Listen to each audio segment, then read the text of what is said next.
ইরশাদ করছেন, আয়াতটি বলছিলাম, আয়াতটা পুরা বলি। আল্লাহ পাক বলেছেন ওই সব লোকদের সম্পর্কে যারা ইসলামের কিছু মানে আর কিছু মানে না।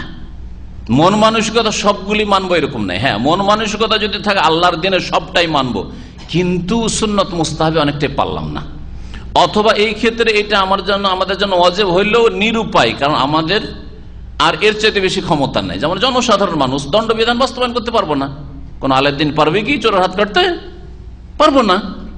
জেনাকারীর বিচার করে 100 কোড়া লাগাতে পারবো আমরা? এটা আমাদের হাতে না, এটা সরকারের হাতে। তো সেই ক্ষেত্রে আমার ঈমান আছে, মনের কামনা বাসনা আছে যে আল্লাহ তৌফিক দিলে প্রথম চোটে এ দণ্ডবিধান কায়েম করবে, কিন্তু পারছি না, তো আল্লাহ অবশ্যই মাফ করবেন আমাকে, এবং এইরকম নিয়ত যাদের থাকবে তাদেরকে মাফ করবেন। কিন্তু না, আগে থেকে এইরকম সুযোগ সুবিধা আমাকেও যদি ওইখানে পৌঁছে দেওয়া যেখানে অন্যদেরকে পৌঁছানো হচ্ছে, আমি ওদের মতই করবো।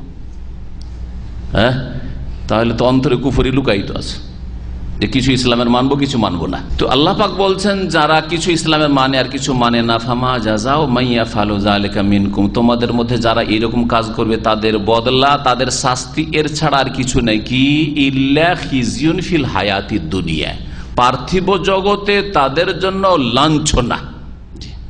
আল্লাহ লাঞ্ছিত করবেন, তাদেরকে অপদস্থ করবেন, হ্যাঁ, তাদেরকে গোলাম বানিয়ে দেবেন। দুনিয়ার লাঞ্ছনা আজকে রয়েছে না?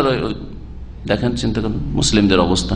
দুনিয়াতে মুসলিমরা লাঞ্ছিত, গোলামের জীবন অধিকাংশ, সর্বস্তরে দুর্বল, অসহায়। আমাদের সম্পর্কে চূড়ান্ত সিদ্ধান্ত কারা নিচ্ছে? কুফরি শক্তি। হ্যাঁ, ওরা যা করবে তাই হচ্ছে। এগুলো দুনিয়ার লাঞ্ছনা নয়। আর দুনিয়ার লাঞ্ছনা এছাড়া তো আছে বিভিন্ন আযাব, ব্যক্তি জীবনে বিভিন্ন আযাব আসা, পারিবারিক জীবনে বিভিন্ন শাস্তি আসা, মেয়ে বেরিয়ে চলে গেল, ছেলে বাপকে জিজ্ঞাসা করলো না, বিয়ে করে কোত্থেকে উঠিয়ে নিয়ে চলে আসলো, ইত্যাদি ইত্যাদি। আরো কত রকমের শাস্তি, ব্যাধির শাস্তি, আল্লাহ পাকের আসমানি জমিনি আযাব, এই সবগুলি শামিল। আল্লাহ পাকের কথা অত্যন্ত ব্যাপক। দুনিয়াতে আল্লাহ লাঞ্ছিত, অপদস্থ করবেন যারা ইসলামের কিছু মানে আর কিছু মানে না। 5 ওয়াক্ত নামাজে 4 ওয়াক্ত পড়ে, ফজর পড়ে না, এর শাস্তি খিজিউন ফিল হায়াতিদ দুনিয়া, দুনিয়াতে আল্লাহ লাঞ্ছিত, অপদস্থ করবেন। ওয়া ইয়াউমাল কিয়ামতি, এতেই ছেড়ে দেবেন না।